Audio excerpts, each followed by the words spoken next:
Selamat datang di channel Ruang Cerita Manhwa dan selamat menikmati, semoga kalian suka. Pria berambut merah itu mengatakan kalau studio boneka di Trakoti akan segera ditutup. Harvey langsung mengepalkan tangannya, ia kesal dengan kedatangan pria itu sampai memakinya. Diambilnya palu yang ada di atas meja lalu ia lemparkan ke arah pria berambut panjang. "Sudah kubilang, jangan datang lagi," teriak Harvey.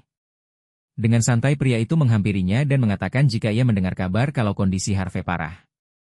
Didekatkan wajahnya ke arah Harvey dan menatap pria itu dengan wajah menyebalkan. Ia berpikir bagaimana bisa Harvey mengelola studio dengan kondisi selemah itu. Di sisi lain Dr. Kang dan Pak Kim menonton kejadian di depan mereka dengan asik. Seperti tengah menonton sinetron picisan. Pria berambut panjang itu baru menyadari kalau ada orang lain di studio itu. Ia merasa tidak enak tapi Pak Kim mengibas-ngibaskan tangan dan meminta pria itu agar tidak usah memperdulikan mereka dan memintanya untuk lanjutkan saja. Pria itu meminta maaf, ia pikir tidak ada lagi yang mencari master. "Sudah lama tak ada tamu, silahkan mengobrol santai, saya pamit dulu karena akan mengganggu," ucap pria itu. Harvey pun berteriak mengusir itu pria berambut panjang itu. Sambil keluar pria itu tersenyum dan mengatakan sampai jumpa sebentar lagi pada Harvey. Saat pintu ditutup, Harvey memukul meja dengan kesal. Dr. Kang merasa sikap sopan pria itu sangat menyebalkan sejak awal. Pak Kim menatap temannya itu kesal dan mengatakan kalau Dr. Kang tak pantas bilang begitu. "Apakah saya terlalu berlebihan kalau bertanya ada apa?" tanya Dr. Kang. Ia diam saat melihat raut wajah Harvey yang sekarang terlihat sangat marah. Dr. Kang memperhatikan Rebecca yang bersikap aneh dan ia pun bertanya pada wanita itu. Rebecca dengan gugup menjawab tidak ada apa-apa. Setelah kejadian itu, kini mereka berada di kafetaria studio boneka. Pria bernama Zix yang merupakan perajin boneka Trakoti menemani Dr. Kang, Pak Kim dan Rebecca. Dokter mengatakan kalau mereka bertemu lelaki berambut panjang dengan penampilan bangsawan. Zix tak menyangka kalau mereka bertemu pria itu. Ketiganya berkedip saat melihat makanan yang ada di atas meja. Melihat hal itu membuat Zix mengajak mereka mengobrol sambil makan. Dengan senang hati, ucap Dr. Kang senang.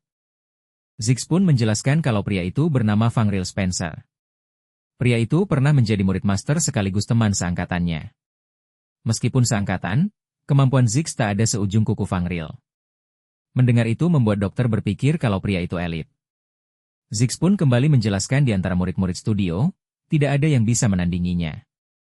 Pria itu berhasil membuat golem sihir sendirian yang biasanya dikerjakan oleh 5-6 orang. Fangril juga menemukan sumber masalah boneka yang rusak hanya dengan melihatnya saja. Jadi, walaupun baru masuk, pria itu dianggap sebagai kandidat tunggal pemilik studio. Tapi Fangril tidak disukai oleh master. Harvey adalah orang paling unggul sepanjang sejarah studio. Pak Kim tak menyangka kalau Harvey sehebat itu karena sifat dan kemampuannya bertolak belakang. Zix mengatakan lagi, jangankan perlakuan spesial, master bahkan tak pernah memujinya. Fangril yang harga dirinya tinggi tak mau kalah dan akhirnya adu saraf. Ketika perseteruan makin memanas, sekitar 3 bulan lalu, Fangril menghilang tanpa pamit. Sebulan kemudian pria itu kembali setelah membuat boneka yang sangat luar biasa. Itu adalah golem yang bisa bergerak tanpa kekuatan sihir. Mendengar itu membuat Pak Kim dan Dr. Kangkang yang sedang makan pun kaget. Bisa bergerak sendiri? Tanpa tenaga penggerak? Tanya Pak Kim tak percaya. Zix tertawa mendengar pertanyaan itu tapi kembali mengatakan kalau berkat hal itu, studionya jadi ramai. Pria itu kembali bercerita kalau masalahnya adalah yang terjadi berikutnya. Terjadi sekitar 2 bulan lalu di studio boneka. Seorang pengrajin mengatakan dengan semangat kalau boneka ini bukan pencapaian biasa. Ini merupakan teknologi revolusioner di industri ini. Pria itu memuji Fangril. Reaksi Harvey terlihat biasa saja, tapi menurutnya hebat walaupun tidak bisa dipakai. Fangril berterima kasih. Harvey memikirkan jika Fangril tidak terlihat selama beberapa waktu karena sedang meneliti boneka ini. Ia merasa walaupun tidak cukup, hanya Fangril yang layak diwarisi studio ini. Harvey tidak perlu mempertimbangkannya lagi. Ia berpikir Fangril tak akan membuatnya malu. "Jika sudah waktuku pensiun, aku akan memberikan posisi pemilik studio kepadamu," ucap Harvey yang membuat pria itu kaget. Tak lama Fangril menyeringai, lalu mengatakan kalau Harvey bisa berikan studio sekarang saja. Mendengar hal itu membuat mata Harvey membelalak, tak percaya dengan apa yang ia dengar. Fangril berpikir kalau ia mencapai sesuatu yang tidak bisa dicapai oleh master. Ia merasa kalau dirinya berbakat, berpengalaman dan berprestasi. Jadi baginya tidak ada alasan untuk tetap berada di bawah master. Semua ucapannya saat itu membuat suasana studio gaduh. Harvey sangat marah dan memaki Fangril. Ia merasa kalau pria itu tidak tahu diri dan langsung mengusirnya. Harvey melemparkan semua barang yang ada di dekatnya pada Fangril. Ia benar-benar marah sampai harus ditenangkan oleh muridnya. Fangril tertawa seperti orang gila, ia berpikir tidak ada cara lain. Ia tidak mau memutus generasi studio dan mengatakan kalau mulai hari ini, ia akan independen. Ia bangkit dan menghampiri boneka buatannya. "Maksudmu, kau mau membuat studio?" tanya Harvey. Fangril membenarkan tapi hanya untuk sementara. Ia akan menyebutnya studio boneka Spencer. Kembali ke masa kini, Ziggs menutup wajahnya dan menghela nafas setelah menceritakan semuanya. Ia menambahkan kalau banyak perajin boneka yang pindah ke sana setelah Fangril membuat studio. Ziggs mengakui kalau Fangril perajin yang hebat, di sana para perajin lain tidak perlu menerima sifat buruk Harvey. Wajah Ziggs tampak frustasi saat menceritakannya. Pak Kim berkomentar kalau sejak awal hingga akhir, semuanya memang salah Harvey. Dr. Kang pun menyetujui ucapan temannya itu. Tiba-tiba Ziggs memukul meja. Walaupun Harvey tidak bisa disebut baik, tapi menurutnya karya masternya sangat indah sampai ia sanggup bersabar dengan sifatnya. Melihat itu membuat Pak Kim berpikir kalau Ziggs juga tidak waras. Yang pasti, dia lebih tidak waras dari Harvey. Ucap Dr. Kang. Ziggs berdehem dan mengatakan kalau ia sangat bersyukur Dr. Kang mengobati masternya. Ia sendiri tidak mengira kalau Harvey akan keracunan. Dr. Kang sendiri sebenarnya ingin mengatakan sesuatu tentang itu. Ia memberitahu kalau lecacotecine yang meracuni tubuh Harvey. Itu adalah racun campuran tingkat tinggi dari berbagai jenis racun. Dengan kata lain, bagi Dr. Kang tidak mungkin Harvey keracunan karena ulahnya sendiri. Pak Kim dan Ziggs kaget mendengarnya. Ziggs sendiri menanyakan apa maksud Dr. Kang. Sang dokter pun menekankan kalau ada seseorang yang meracuninya, dengan tujuan untuk membunuh Harvey. Dr. Kang mengatakannya dengan nada yang sangat serius. Pak Kim dan Ziggs tak menyangka ternyata ada pembunuh bayaran. Dr. Kang menanyakan pada Ziggs, adakah orang yang dicurigai, misalnya seseorang yang membenci Harvey. Pria itu bingung, tidak tahu siapa yang bisa ia curigai karena 45% penduduk Trakoti membenci masternya. Wah, tapi kan masih ada 55% sisanya, ucap Pak Kim. Pria itu menimpali kalau sisa 55% itu tidak pernah bertemu dengan Harvey. Mereka meremehkan masternya. Pak Kim tak menyangka kalau Harvey lebih sampah dari dugaannya. Dr. Kang meminta Ziggs agar memberitahu mereka tempat terakhir yang dikunjungi Harvey. Ziggs memberitahukan kalau setelah para perajin boneka pergi, masternya tidak pernah keluar studio. Harvey berkutat pada pekerjaan di studio karena gelisah. Dr. Kang diam dan memikirkan kalau Harvey mengurung diri selama 2 bulan, tidak ada kemungkinan pria itu diracun di luar. Melihat Ziggs pergi setelah membereskan meja, Pak Kim memanggil dokter dengan berbisik, ia mengutarakan pemikirannya kalau mungkin pelakunya adalah salah satu dari murid yang tersisa. Dokter pun merespon dengan berbisik, ia berpikir kalau itu kemungkinannya kecil. Ini dikarenakan mereka memberi Harvey obat secara bergantian sejak kemarin dan berusaha keras menyelamatkan Harvey. Selain itu menurut Dr. Kang, kalau mau membunuh Harvey seharusnya sudah sejak dulu. Rebecca yang sejak tadi hanya diam, akhirnya mengangkat tangannya. Ia meminta maaf karena memotong pembicaraan dokter dan Pak Kim. Dengan ragu ia mengatakan kalau mungkin Fangril Spencer pelakunya. Dr. Kang memberitahu kalau dilihat dari situasinya, pria itu memang patut dicurigai tapi menurutnya ada yang tidak cocok. Mendengar itu membuat Rebecca bingung. Dokter berpikir kalau Harvey sepertinya terpapar banyak racun dalam kurun waktu yang singkat. Seakan-akan mengkonsumsi racun setiap hari selama beberapa hari. Jadi tidak mungkin Fangril yang dibenci dan dijauhi Harvey adalah pelakunya. Pak Kim merasa mungkin saja pelakunya menyuruh orang meminumkannya pada Harvey. Pak Kim pun bertanya pada Ziggs apa ada tamu lain yang datang ke studio. Ziggs memberitahu, selain Fangril hanya ada para penjelajah. Mendengar ini membuat mata Dr. Kang membelalak, seolah-olah mengetahui sesuatu. Dr. Kang berdiri dari duduk dan bertanya pada Ziggs, memastikan pemikirannya. Apakah hanya Harvey yang membuat boneka dari tanah pemberian para penjelajah? Ziggs sendiri langsung membenarkan karena mereka mencari tanah sendiri. Dr. Kang tersenyum penuh arti setelah mendengar jawaban Ziggs. Ia meminta pria itu mengantarnya ke tempat penyimpanan tanah sekarang. Setelah pergi ke tempat penyimpanan tanah, Dr. Kang, Pak Kim dan Rebecca pergi menemui salah satu penjelajah. Dokter meninju penjelajah yang ia temui. Pria itu ambruk dengan darah yang keluar dari mulutnya, ia pun teriak kesakitan akibat tinju Dr. Kang. Ia memegang pipinya yang sakit dan menatap Dokter Kang dengan kesal. Kurang ajar. Siapa kau? Teriak pria itu. Dokter Kang mengatakan kalau itu yang ingin ia tanyakan padanya. Dokter memberitahukan jika ditemukan racun dalam tanah yang pria itu bawa hari ini. Mendengar itu wajah pria penjelajah langsung pucat. Dokter menatap pria itu dengan tatapan dingin. Ia mengatakan jika setelah diperiksa, sepertinya itu adalah kejahatan berulang. Aku tidak mengerti maksudmu. Jangan menuduh sembarangan. Teriak pria itu berusaha mengelak. Sementara itu di belakang Dokter Kang, Pak Kim meminta Rebecca untuk menutup telinganya. Setelah itu Dokter Kang menarik pria penjelajah itu ke sebuah gang kecil dan tak lama terdengar teriakan kencang dari pria itu. Dokter Kang keluar sambil menepuk-nepuk tangannya. Pak Kim dan Rebecca terlihat bersemangat. Pak Kim langsung bertanya apakah temannya itu mendapatkan sesuatu. Sang dokter mengatakan kalau pria itu mengaku setelah dipukul sedikit. Dengan senyum penuh kemenangan, dokter menunjukkan kunci gudang studio Spencer dan dugaan mereka selama ini benar. Ketiganya pun langsung pergi ke studio Spencer. Mereka menghampiri gudangnya dan membuka gembok dengan kunci yang didapat oleh Dokter Kang. Saat pintu terbuka, mereka melihat banyak persediaan termasuk tanah untuk membuat boneka. Mereka masuk dan melihat sekeliling. Dokter mendekati salah satu karung. Ia menggunakan mata pengamat dan mengetahui jika tanah ini telah tercemar lecacotecine dan jika terpapar akan terkena racun. Ia memberitahukan kalau semua tanah sudah tercemar.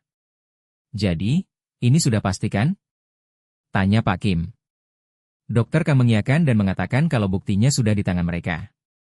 Tiba-tiba Fang Ril ada di depan pintu masuk gudang. Pria itu tidak menyangka kalau mereka tahu tempat ini juga. Ketiganya kaget mendengar suara Fang Ril. Pria itu tertawa dan menatap mereka dengan dingin. Kebetulan pria itu ingin menemui mereka secara terpisah, tapi karena mereka sudah ada di sini, ia jadi tidak perlu repot mencari mereka bertiga. Pak Kim bersiap dengan senjatanya. Kau sudah menduga rahasiamu akan terbongkar ya? Kau mau membunuh kami? Teriak Pak Kim.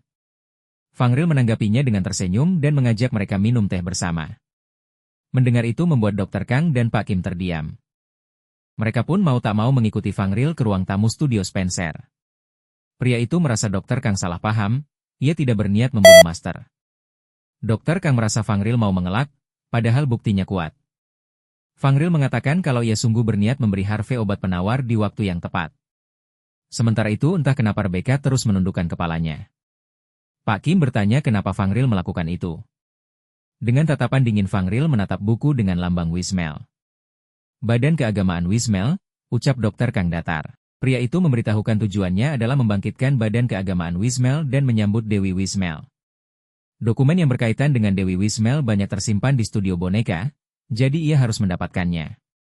Awalnya ia berencana mendapatkan studio itu secara resmi. Tapi, ia mengubah rencana karena sepertinya Master baru mau memberikan studio setelah 30 tahun lagi. Jadi menurutnya, kalau kondisi Harvey melemah, mungkin pria itu akan mewariskan posisinya pada Fang Ril. Kau memang gila, ucap Pak Kim sambil menatap Fang Ril dengan datar. Dokter Kang bingung kenapa Fang Ril begitu ingin mendirikan Badan Keagamaan Wismel. Bahkan sampai mengkhianati masternya sendiri. Pria itu terkekeh lalu bertanya balik, apakah Dokter Kang pernah punya guru, pernah menghadapi dinding yang tak bisa dilewati. Menurut Fang Ril seperti itulah master baginya. Kalaupun ia bisa mengalahkan Harvey suatu hari nanti, itu pasti setelah pria itu meninggal. Menurut Fang Ril ia tidak bisa mengalahkannya dengan cara apapun. Saat ia menyadari itu, ia jadi sangat tersiksa.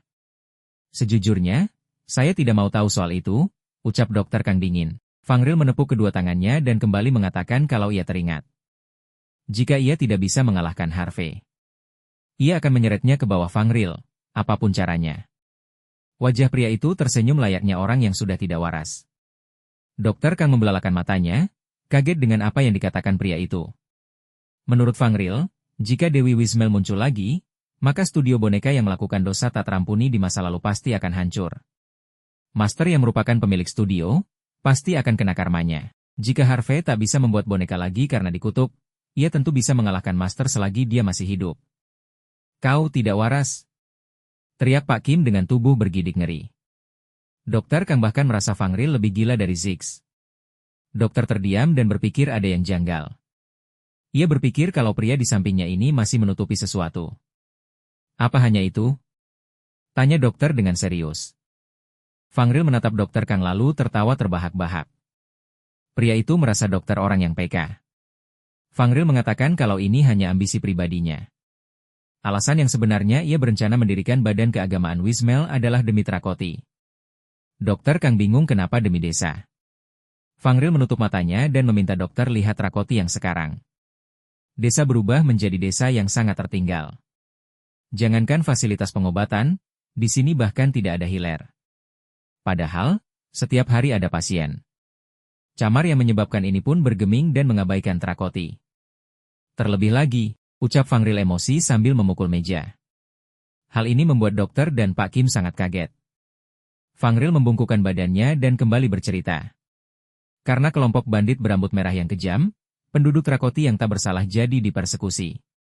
Padahal pemimpin mereka ada keturunan bangsawan Camar.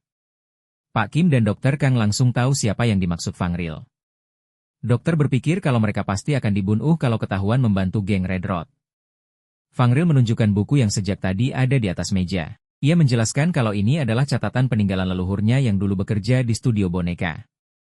Ia yakin kalau leluhurnya juga ingin menghentikan keburukan Camar dan studio boneka.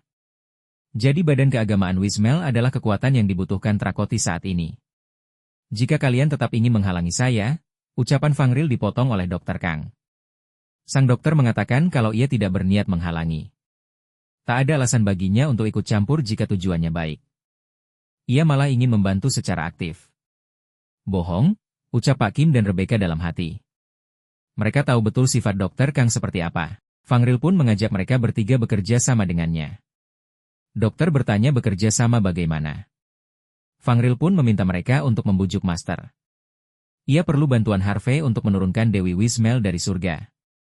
Pak Kim bingung kenapa perlu orang bersifat buruk itu. Fangril menjawab kalau belum bisa menceritakannya secara detail. Dokter Kang akan mencobanya, ia pun mengajukan pertanyaan terakhir. Apakah kelompok bertopeng yang berniat membunuh mereka juga bagian dari badan keagamaan Wismel? Fangril pun memberitahu kalau mereka adalah penjelajah yang ia bayar, bukan bagian dari badan keagamaan. Ia mengutus mereka untuk menyelidiki orang-orang yang mengorek informasi tentang Dewi Wismel. Ia tak akan mengutus mereka kalau cara mereka anarkis. Setelah cukup lama mengobrol, Dokter Kang pun pamit. Pak Kim mengucapkan terima kasih untuk teh yang disajikan. Mereka bertiga melangkah pergi, tapi mata Fangril menatap tajam Rebecca. Ia menarik tudung wanita itu hingga tubuhnya mendekat. Rebecca mengeluh kesakitan. Pamit dulu dong sebelum pulang. Aku ini kan kakakmu satu-satunya, ucap Fangril yang membuat Pak Kim kaget. Fangril tak menyangka kalau mereka tidak tahu kalau Rowena adalah adiknya. Rowena? Tanya Dokter Kang bingung. Rebecca memberitahukan kalau itu nama aslinya. Fangril tidak menyangka kalau adiknya masih membuang-buang waktu. Ia tahu kalau adiknya kabur demi menjadi penjelajah, tapi menurutnya Rowena masih terlihat sama seperti saat pergi. Ia sudah bilang sebelumnya kalau jadi penjelajah tidak cocok dengan adiknya itu. Selama Fangril berusaha demi Trakoti, ia bertanya apa saja yang Rowena lakukan. Pak Kim marah lalu meminta pria itu agar jangan berbicara seperti itu. Fangril menatap Pak Kim dengan tajam, menurutnya Rowena adalah keluarganya satu-satunya. Adik sematawayangnya melakukan hal berbahaya, baginya wajar jika ia khawatir. Pak Kim yang tiba-tiba menjadi takut berlindung di balik tubuh Dokter Kang dan mengatakan kalau maksudnya itu Fangril bisa bicara lebih lembut pada adiknya. Pria itu menghela nafas, menurutnya untuk menjadi perajin boneka. Jika tak berbakat, setidaknya harus berusaha. Ia merasa Rowena bahkan tak berusaha sama sekali. Sambil mencengkeram pundak Rowena dengan kuat, Fangril sudah tahu kalau adiknya akan bilang kalau wanita itu sudah berusaha semaksimal mungkin. Bagi Fangril jika tidak ada hasilnya, apa bedanya dengan tidak berbuat apa-apa? Menurutnya lebih baik berhenti saja daripada menjadi penjelajah yang seperti itu. Rowena memejamkan matanya, ia menangis karena ucapan kakaknya. Tak lama Dokter Kang mencengkeram tangan Fangril dengan kuat dan menyingkirkannya dari pundak Rowena. Ia merasa ini sudah cukup. Ia tidak kenal Rowena Spencer, tapi ia sedang membutuhkan Rebecca di kelompoknya. Dengan wajah memerah karena menangis, Rowena tidak menyangka kalau Dokter Kang akan membantunya. Anda mengerti maksud saya kan? Tanya Dokter Kang sambil tersenyum dan melepaskan genggaman tangannya. Fangril terdiam dan memijat tangannya yang sakit. Tak lama ia pun tersenyum, tak menyangka kalau adiknya bertemu rekan yang bisa dipercaya. Ketiganya pergi dari studio Spencer dan kini ada di jalanan Trakoti. Kini Rowena duduk dan menangis. Inilah alasannya tidak mau bertemu kakaknya.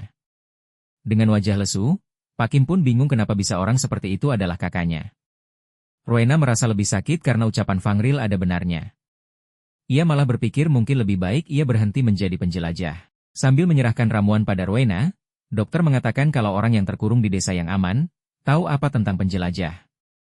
Jelajahilah dunia dan selesaikan misi dengan selamat tanpa terbunuh, ucap dokter Kang sambil tersenyum. Menurutnya, wanita itu adalah penjelajah yang berani. Ia meminta agar abaikan saja omongan yang tidak penting itu. Dokter Kang masih memanggil wanita itu dengan nama sebelumnya yaitu Rebecca. Wanita itu tersenyum dan mengucapkan banyak terima kasih. Pak Kim bertanya apa mereka benar akan angkat tangan dari urusan badan keagamaan. Dokter pun mengatakan tidak. Dokter Kang sudah tahu kalau Fangril berbohong saat memberitahu kalau kelompok bertopeng bukan bagian dari mereka. Ia pun menjelaskan kalau kutukan kematian langsung adalah skill yang juga berat bagi perapalnya. Kutukannya tidak akan bekerja kecuali situasinya harus membunuh demi menutup mulut. Merapal kutukan semacam itu berarti mereka memiliki informasi penting. Jadi tidak mungkin hanya penjelajah biasa. Sambil meminum ramuan, dokter Kang meyakini kalau Fangril pasti menutupi sesuatu. Pasti masih ada yang disembunyikan. Pak Kim bingung mereka harus menyelidikinya dari mana. Ia melirik Rebecca. Wanita itu mengatakan kalau tadi, kakaknya bilang akan mencari dokumen tentang Dewi Wismel di rumah. Ia pun menyarankan kalau mereka menggeledah rumahnya. Pak Kim dan dokter Kang pun menatap wanita itu tidak percaya. Akhirnya malam itu juga mereka bertiga pergi ke kediaman keluarga Spencer. Dokter Kang menggunakan mata pengamat dan jendela status memberi peringatan agar tidak mendekat karena ada sihir penjagaan yang sangat kuat. Mereka akan diserang jika masuk tanpa izin. Dokter pun memberitahu kalau penjagaannya ketat. Tak lama Rebecca pun mengeluarkan kunci yang membuat Pak Kim tersenyum. Mereka punya tuan rumah, jadi tidak ada masalah. Rebecca pun masuk dengan kunci yang ia miliki. Ketiganya masuk ke dalam rumah, dokter Kang merasa rumah ini seperti tak berpenghuni. Fangril tinggal di rumah horor begini? Tanya Pak Kim tak percaya. Rebecca memberitahu kalau kakaknya pergi dari rumah dan tinggal di studio. Setelah orang tua mereka meninggal, kakaknya sering mampir karena menjadi pewaris. Pak Kim pun bertanya siapa yang mengurus rumah. Sambil menaiki tangga, Rebecca kembali menjelaskan kalau sebelumnya mereka punya pembantu. Tetapi, kakaknya memecat mereka semua. Lalu setelah itu rumah ini diurus oleh anak-anak itu. Rebecca menunjuk ke satu arah yang langsung membuat Dr. Kang dan Pak Kim kaget bukan main. Terlihatlah boneka-boneka pelayan yang kini tengah membersihkan rumah. Ini apa? Monster? Apa ini dungeon? Teriak Pak Kim ketakutan. Rebecca menjelaskan kalau itu manekin kebersihan. Boneka yang dibuat kakaknya di studio. Menurut Dr. Kang, meskipun bangsawan, menggunakan boneka sebagai pengganti manusia adalah pemborosan. Biaya perawatannya juga mahal. Para pembantu dipecat, mungkin tidak lama setelah Fangril menemukan dokumen Wismel. Untuk mencegah kebocoran informasi? Tanya Pak Kim. Dokter Kang membenarkan, ini karena boneka tidak sembarangan membicarakan hal yang mereka lihat dan dengar. Fangril masih menggunakan boneka hingga sekarang. Menurut dokter, ini menandakan masih ada dokumen yang disembunyikan di sini. Mereka bertiga pergi ke kamar tidur Fangril yang kini menjadi kepala keluarga. Pak Kim merasa tidak ada yang spesial. Pak Kim, apa Anda ingat ucapan di ruang bawah tanah studio boneka? Tentang orang-orang berkedudukan tinggi, ucap Dr. Kang. Pak Kim menyebutkan satu persatu menyebalkan, tidak berbakat, memanfaatkan, rakyat jelata. Dr. Kang berpikir itu benar tapi bukan itu yang ia maksud. Dr. Kang mengatakan orang-orang berkedudukan tinggi pasti membuat ruangan rahasia. Dokter pun menggunakan skill mata pengamat dan melihat ada sesuatu di balik lukisan. Jendela status memberitahukan kalau switch yang sebelumnya tersegel lama telah dibuka oleh seseorang baru-baru ini. Dapat membuka pintu menuju ruang bawah tanah. Setelah itu Dr. Kang menghampiri lukisan dan menekan tombol yang ada di balik lukisan itu. Sedetik kemudian lantai tepat di bawah Pak Kim terbuka membuat pria itu kaget dan terjatuh. Pak Kim berteriak kesakitan. Dr. Kang dengan jahil bertanya kalau apa yang ia katakan benar. "Iya, jawab Pak Kim kesal. Dokter dan Rebecca turun dan melihat barang-barang di ruangan itu. Rebecca berpikir kalau ruangan itu sangat berantakan. Dr. Kang bahkan berkomentar kalau isinya hanya rongsokan. Tak lama ia menemukan sesuatu yang menarik, dinding yang diukir dengan tulisan. Salah satunya mengatakan, sosok agung yang mencintai Trakoti. Di sini terdapat catatan mengenai Wismel. Setelah membacanya dokter tahu kalau ini barang peninggalan leluhur keluarga Spencer. Tulisan lain mengatakan kalau Whismel adalah dewi pelindung yang dipuja oleh Trakoti dan menjadi acuan boneka-boneka Trakoti. Sang dokter berpikir isinya serupa dengan yang mereka temukan di studio boneka. Sepertinya leluhur diam-diam menulis dokumen yang telah dihancurkan di studio. Pak Kim berkomentar kalau dinding ini adalah catatannya, jadi tidak bisa dipindahkan ke studio Spencer. Tiba-tiba Rebecca menunjukkan ada informasi baru. Di sana tertulis, legenda Trakoti, sang dewi mencintai hutan dan seluruh makhluk hidup di dalamnya. Dewi bermaksud melindungi mereka semua. Tetapi, sang dewi juga tidak mampu melindungi hutan sendirian. Sang dewi yang kalut pun membagikan kekuatannya dan membuat inkarnasi sekaligus anak-anaknya. Para inkarnasinya mendirikan desa di tengah hutan untuk mengabdi kepada sang dewi. Desa ini diberi nama Trakoti. Setelah membaca ini membuat Dr. Kang tahu kalau leluhur Trakoti adalah inkarnasi Whismel. Rebecca pun tidak percaya kalau penduduk desa adalah keturunan Whismel. Kalau begitu, studio boneka adalah anak-anak durhaka, ucap Pak Kim yang tak menyadari kalau bonekanya bergerak. Mata boneka itu menyala dan langsung menyerang ke arah Pak Kim. Pak Kim yang kaget tidak bisa melawan dan monster boneka itu menyerang pundaknya. Ia berteriak kesakitan dan tak lama monster itu menghindar. Monster boneka itu mengaum dan menatap mereka semua dengan marah. Dengan panik, Rebecca memberitahu kalau itu golem ego anjing hutan. Ia berusaha membantu Pak Kim yang tubuhnya gemetar. Golem ego? Tanya dokter bingung. Rebecca pun menjelaskan kalau itu merupakan golem khusus yang hanya bisa dibuat oleh Harvey. Golem itu tidak berjiwa, tetapi dengan kekuatan sihir yang diisi dengan keinginan, mereka bisa berpikir dan bergerak seperti makhluk hidup biasa. Golem itu mengaum dan menyerang Rebecca tapi dengan cepat Dr. Kang mengeluarkan belati kehormatan perak miliknya. Ia melempar belati hingga kepala golem terlepas, golem itu pun ambruk. Dr. Kang bengong karena golem itu masih bisa bangun. Dengan berteriak, Rebecca memberitahukan kalau golem akan terus bergerak sampai inti mereka dihancurkan. Dr. Kang pun bertanya di mana intinya. Tapi Rebecca tidak tahu karena itu tergantung prosukdinya. Pak Kim sendiri kini mengeluarkan sekop miliknya. Ia bangkit dan memaki golem itu. Aku akan menyerangmu dengan curang, ucap Pak Kim dan langsung menyerang golem itu. Ia menyerang hingga membuat golem itu terbagi menjadi beberapa bagian. Dr. Kang dan Rebecca hanya bisa terdiam menatap apa yang dilakukan Pak Kim. Pria itu terlihat lega dan duduk di tangga. Rebecca bingung kenapa ada golem di rumahnya. Dokter berpikir mungkin Fangril meneliti golem ego di ruangan ini. Sambil memegang lukanya, Pak Kim berpikir mungkin ada itu juga di ruangan ini. Rahasia golem yang bergerak tanpa kekuatan sihir. Dr. Kang kaget, ia teringat sesuatu, lalu berlari. Pak Kim pun bingung dan bertanya temannya itu mau kemana. Saat masuk ruangan itu, Dr. Kang mencium bau yang sejak tadi menguar di tempat itu. Ia kini berada di depan pintu yang ia curigai. Dr. Kang membuka pintu, di belakangnya ada Pak Kim dan Rebecca. Pak Kim protes pada temannya itu, ia kesulitan mengejar karena kaki Dr. Kang yang panjang. Matanya membelalak setelah melihat isi ruangan itu.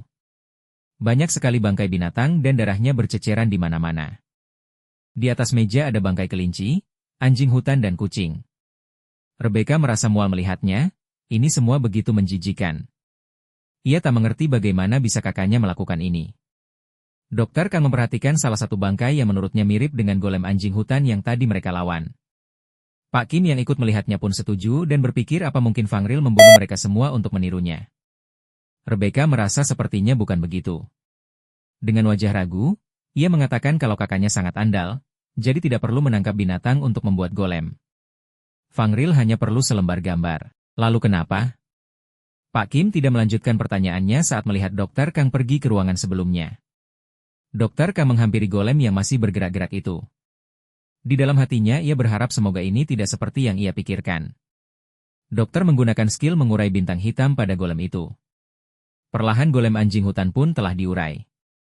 Tak lama keluarlah bola yang bercahaya dari golem yang terurai itu. Pak Kim yang ada di belakangnya bertanya-tanya apa itu. Dokter pun memberitahukan kalau itu jiwa makhluk hidup. Pak Kim dan Rebecca kaget mendengarnya. Orang gila ini mencabut jiwa binatang yang masih hidup lalu membuat boneka, ucap Dr. Kang dengan wajah serius. Wajah Rebecca pucat, ia tidak bisa menerima semua informasi yang baru saja ia dengar. Ia merasa tidak mungkin kalau kakaknya seperti itu. Rebecca pun bertanya apa yang kakaknya perbuat. Pak Kim memastikan kalau ini memang gila karena dia mencabut jiwa untuk dimasukkan ke dalam boneka. Mereka bisa tahu niat Fang Ril kalau menemukan sesuatu. Pak Kim pun mencari-cari dan menemukan buku catatan. Ia pun memberitahu Dr. Kang. Temannya itu menyarankan agar mereka membacanya. Saat mereka membuka catatan itu, Rebecca langsung menyadari kalau itu tulisan kakaknya. Di dalam buku catatan itu tertulis mengenai Wismel. Wismel tidak meninggalkan mereka. Sang Dewi menyebarkan seluruh kekuatannya ke hutan merah dan berasimilasi dengan hutan. Dewi Wismel sebagai sosok dewata telah menghilang dan wujudnya telah berubah. Dia selalu menjaga di dekat mereka. Menurut catatan dari kepala keluarga terdahulu, mustahil bagi mereka untuk berkomunikasi dengan Dewi Wismel yang telah berasimilasi dengan hutan. Tapi menurut Fang Ril tidak begitu. Ia akan membuat boneka tiruannya. Jika boneka itu diberikan tekad, kekuatan dan ketaatan sang Dewi, Dewi Wismel dapat kembali sebagai sosok dewata. Apa maksudnya semua ini? Tanya Pak Kim sambil mendekati buku itu yang membuat Dr. Kang menatapnya kesal. Dokter mendorong Pak Kim agar sedikit menjauh darinya. Di sisi lain, Rebecca tidak mengira Dewi Wismel menjadi hutan merah. Pak Kim merasa kalau ketaatan, mungkin bisa didapat dari badan agama Wismel, tapi ia tidak tahu bagaimana cara mengumpulkan tekad dan kekuatan Dewi. Dokter memberitahu kalau caranya tertulis di buku ini. Manusia biasa tidak bisa mengumpulkan kekuatan Dewi. Tapi, itu bisa dilakukan jika menggunakan sisa tubuh sang Dewi. Menurutnya, itu peninggalan Dewi Wismel sebelum menghilang. Tiba-tiba terdengar suara seseorang yang mengatakan kalau dia menggunakan tangan kanan Wismel. Dokter yang kaget menatap ke atas di mana sumber suara itu terdengar. Terlihatlah kini sosok bertubuh manusia tapi memiliki wajah yang aneh. Sosok itu mengatakan kalau mereka menyusup dan mengacak-acak rumahnya. Pak Kim berteriak dan mengetahui kalau ini suara Fang Ril. Ia pun bersiap dengan senjatanya. Dia mengintai semuanya melalui boneka, ucap Dr. Kang yang mulai mundur dan waspada. Sosok itu tertawa dan mengatakan kalau sangat mudah mengumpulkan kekuatan yang telah disebar di hutan merah menggunakan tangan itu. Hutan yang kehilangan perlindungan memang menjadi tidak stabil. Mendengar itu membuat Dr. Kang kaget. Rebecca berpikir kalau monster hutan merah menjadi banyak karena ulah kakaknya. Tapi Dr. Kang langsung memberitahukan kalau kebocoran kekuatan sihir camar adalah penyebab pertama dan penyebab kedua adalah Fang Ril. Sosok itu mulai turun dari atas rak buku. Mendengar itu membuat Rebecca marah, ia tak mengerti kenapa kakaknya tega. Banyak orang terluka di hutan merah akibat perbuatan pria itu. Menurut Fang Ril, Trakoti akan membaik jika kita sudah membangkitkan Dewi Wismel kembali. Jadi korban adalah masalah sepele. Dr. Kang menyeringai saat mendengar korban adalah masalah sepele, ia malah tidak yakin akan hal itu. Bagi sang dokter masalah yang sebenarnya adalah cara mengumpulkan tekad Dewi. Sosok itu menyeringai saat Dr. Kang menyadarinya. Dr. Kang mengatakan jika hanya ada satu tekad yang ditinggalkan oleh Wismel. Penerus yang ditinggalkannya untuk melindungi hutan merah yaitu jiwa para penduduk Trakoti. Mendengar penjelasan Dr. Kang membuat Pak Kim dan Rebecca kaget bukan main. Pak Kim berpikir berarti binatang yang mati di dalam sana adalah eksperimen untuk mengeluarkan jiwa mereka. Tangan Rebecca gemetar, ia bertanya apakah yang melukai penduduk desa dan penduduk Trakoti yang menghilang itu juga perbuatan kakaknya. Itu tidak benar kan kak? Tanya Rebecca berusaha menolak semua informasi yang diterimanya. Dengan nada bangga, Fang Ril membenarkan, semua ia yang melakukannya. Ia merasa perlu memastikan langsung apakah di jiwa mereka benar ada tekad Dewi. Menurutnya ini semua demi Trakoti. Rebecca menangis mendengar semua pengakuan Fang Ril, ia emosi dan berlari ke arah sosok boneka itu hendak menyerangnya. Pak Kim yang merasa itu berbahaya langsung berteriak agar wanita itu berhenti, tapi Rebecca tidak mendengarnya. Wanita itu berusaha menyerang tapi meleset dan kini lehernya dicekik. Ia pun dilempar hingga terbentur tembok dengan sangat kencang. Pak Kim membelalakan matanya melihat kejadian itu. Rebecca terbatuk dan kesakitan, ia sebisa mungkin menahan rasa sakitnya. Ia merasa kalau kakaknya munafik dan sampah. Pria itu membahayakan desa dan membunuh penduduk yang tidak bersalah. Apanya yang demi Trakoti? Ucap Rebecca sambil menangis. Ia sedih karena semua kejadian ini disebabkan oleh kakaknya sendiri. Fang Ril sendiri merasa kalau Rebecca yang meninggalkan desa tidak akan mengerti. Di matanya, selama ini, penduduk Trakoti tersiksa karena penghinaan dan penindasan camar. Hanya camar yang dapat menyelamatkan Trakoti. Mereka harus siap dengan pengorbanan kecil untuk hal yang besar. Fang Ril tidak berharap adik bodoh seperti Rebecca bisa memahaminya. Tak lama Dr. Kang sudah berada di belakang sosok itu dengan belati di tangannya. Ia pun menyerang lehernya hingga tubuhnya terbagi menjadi dua. Dokter Kang merasa tidak ada gunanya menyelamatkan ini dan bertanya bagaimana cara menghancurkannya. Ia menginjak tubuh itu dan menatapnya dengan dingin dan tajam. Untuk part 14 sampai di sini dulu ya. Admin minta maaf buat kalian yang ngerasa keganggu sama watermarknya. Ini admin lakuin karena ada channel yang maling video admin. Yang admin lihat kayak sound effect, ada typo, sampai penempatan gambarnya sama semua. Padahal admin bikin susah payah sendirian. Channelnya sengaja admin tampilin di sini biar ada efek jerah. Makasih banyak buat yang udah ngasih info ke Mimin masalah maling video ini. Oh iya, untuk kedepannya, Mimin bakal usahain upload video durasinya agak panjang. Tapi ini bakal nge-fake ke upload video, yang biasanya seminggu 2 kali, bakalan jadi seminggu sekali aja. Mohon maaf ya soalnya Mimin gak sanggup kalau harus seminggu 2 kali dengan durasi yang agak panjang. Terima kasih sudah menonton. Kritik, saran dan kalau mau part selanjutnya langsung aja komen di kolom komentar. Jangan lupa dukung Mimin juga dengan cara like, share dan subscribe. Sampai jumpa di video selanjutnya.